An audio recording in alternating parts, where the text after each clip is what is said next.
Halo, Assalamualaikum. Balik lagi di segmen Macapat, Maca Berita Cepat. Kali ini bareng aku Ica, anak Jaksel yang lagi merantau di Jawa Tengah.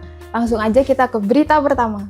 Oke, berita pertama, ada kabar keren nih datang dari DPW PKS Jateng yang mendapat penghargaan sebagai DPW paling berprestasi. PKS Jateng berhasil meraih kursi legislatif terbanyak se-Indonesia. Wih, tepuk tangan! Penghargaan tersebut diberikan langsung oleh Ketua Majelis Syuro PKS Habib Salim pada puncak milad ke-23 PKS pada Jumat 30 April 2025 di Jakarta.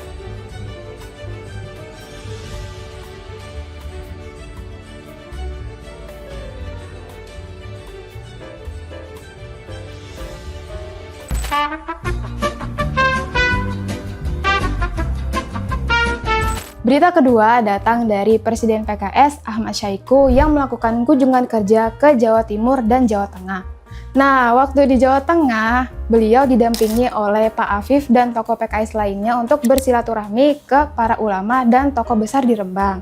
Pak Ahmad Syahiku berkesempatan mengunjungi Gus Najih Maimun, Gus Koyum, dan Gus Baha.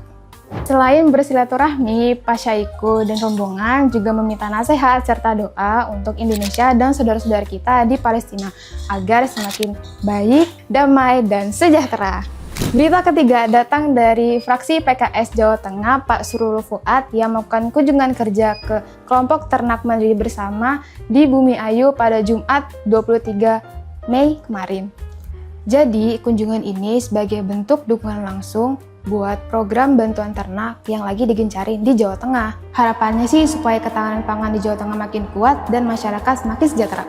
Nah, ngomongin soal ketahanan pangan, ada juga berita selanjutnya yang lebih bagus nih guys.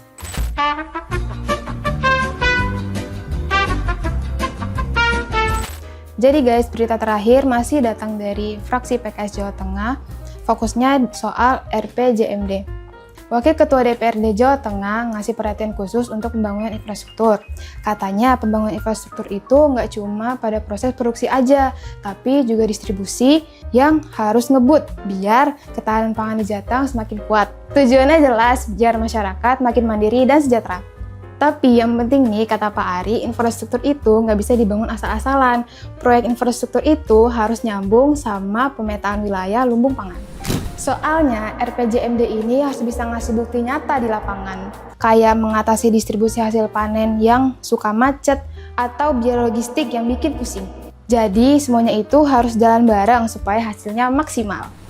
Oke, segitu aja guys berita keren dari PKS untuk pekan ini. Jangan lupa subscribe untuk update info selanjutnya. Dadah, Assalamualaikum.